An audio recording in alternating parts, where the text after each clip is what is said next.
नमस्कार, तुमचं स्वागत आहे चैतालीस किचन डायरीजमध्ये। तर आता नागपंचमी येते आहे।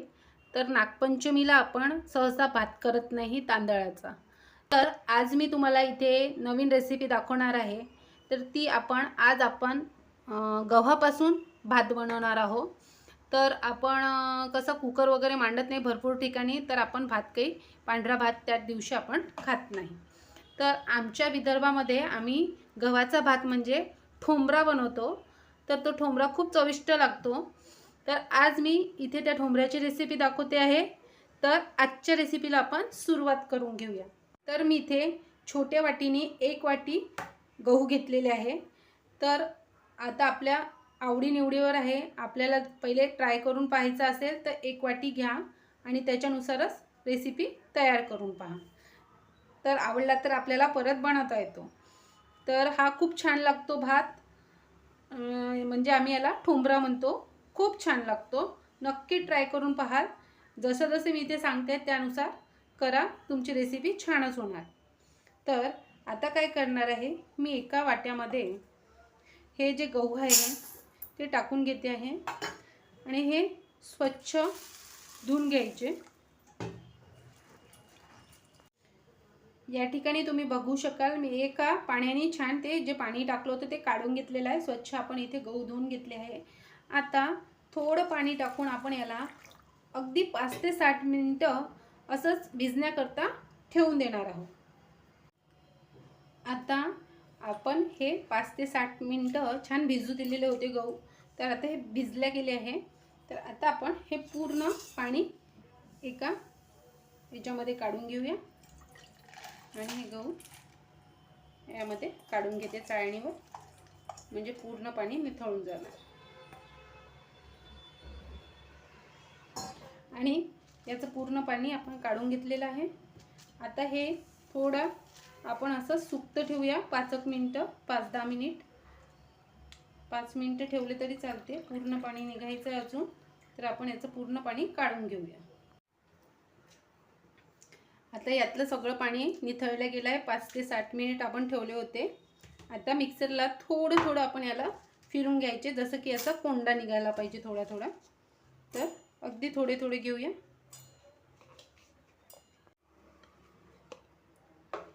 या ठिकाणी तुम्ही पाहू शकाल, आपण असा कसा कोंडा याचा छान निघालेला आहे। असे छान बारीक, एकदम बारीक पण नाही केले आणि एकदम जाड पण नाही ठेवले आहे। तर इथे तुम्ही पाहू शकाल। आता आपण हा एका वाट्यामध्ये काढून घेऊया आणि उर्वरित गहू पुन्हा काढून घेते। संपूर्ण गहू आपण काढून घेतलेले आहे। याचा पण छान असा कोंडा सारखा झालेला आहे, त्यात आपण याच्यामध्ये काढून घेऊया। आता आपण याला भातासारखं शिजवायचं आहे आता आपल्याला।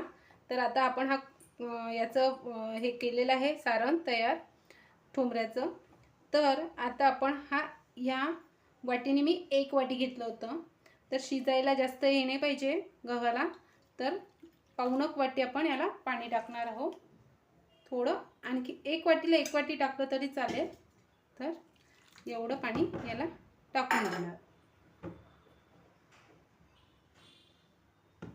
आणि या स्टेजला इथे आपण याच्यामध्ये मीठ पण टाकणार आहोत, जसं आपण तांदूळ शिजवतो तसंच तांदळाचं भात। आणि हे असं याच्यामध्ये मिक्स करून घ्यायचं। आता आपण शिजवून 3 शिट्ट्या काढून घेतलेल्या आहे। तुम्ही पाहू शकाल आपला ठोंबरा छान शिजलेला आहे। पहा, अगदी भातासारखा झालेला आहे। आता आपण याच्यावर थोडीशी फोडणी टाकून घेणार आहोत। पहिले आपण याच्यामध्ये भरून घेते आणि इथे असा काढून घेऊया छान गोल, आणि त्याच्यानंतर मग याच्यावर फोडणी टाकूया। आता आपण याच्यामध्ये काढून घेऊया छान। आपण ठोंबऱ्यावर थोडी फोडणी देणार आहोत। तर मी इथे लोखंडाची छोटीशी कढई घेतली आहे। थोडंसं आपला ठोंबरा आहे तर, आणि अगदी थोडंसं तेल टाकते आहे। आणि यानंतर आपलं तेल गरम झालं की आपण थोडीशी मोहरी टाकून घेऊया। मोहरी तडतडायला लागली. मिरच्याचे 2 काप करून घेतले मी आणि 2-3 कढीपत्त्याची पाने. आता आपण आपला ठोंबरा छान गोल आकारात काढून घेतलेला आहे वाटीच्या साहाय्याने. तुम्ही पाहिलं. आता आपण इकडे आपली फोडणी पण तयार केली, ती त्यावर टाकून घेते मी.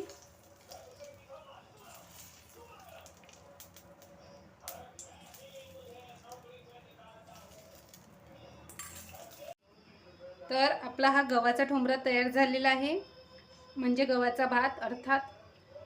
आणि आपण नागपंचमीला आता वडे पण करतो. वडे केले आहे मी ठिकाणी आणि कढी याच्यासोबत एवढा टेस्टी लागतो हे की खूप छान लागतो. नाहीतर आलूच्या भाजीसोबत पण खूप छान लागतो, पण कढी आणि वडे जर याच्यामध्ये मिसळून खाल्ले आपण तर खूप छान लागतात. तर नक्की ट्राय करून पहा या नागपंचमीला गव्हाचा ठोंबरा. जर तुम्हाला माझा व्हिडिओ आवडला असेल तर लाईक करा, शेअर करा, सबस्क्राईब करायला विसरू नका चैतालीस किचन डायरीजला. आणि नक्की ट्राय करून पहा आणि कमेंट्स बॉक्समध्ये आपली कमेंट्स पाठवा. असा हा मस्त आपला गव्हाचा ठोंबरा आपण तयार केलेला आहे. गव्हाचा भात, आम्ही इकडे विदर्भात याला गव्हाचा ठोंबरा असं म्हणतो. तर गव्हाचा भात आपला तयार झालेला आहे. मी इकडे वडे आणि कढी पण करून घेतलेली आहे, याच्यासोबत खूप छान लागतो. नक्की ट्राय करून पहा.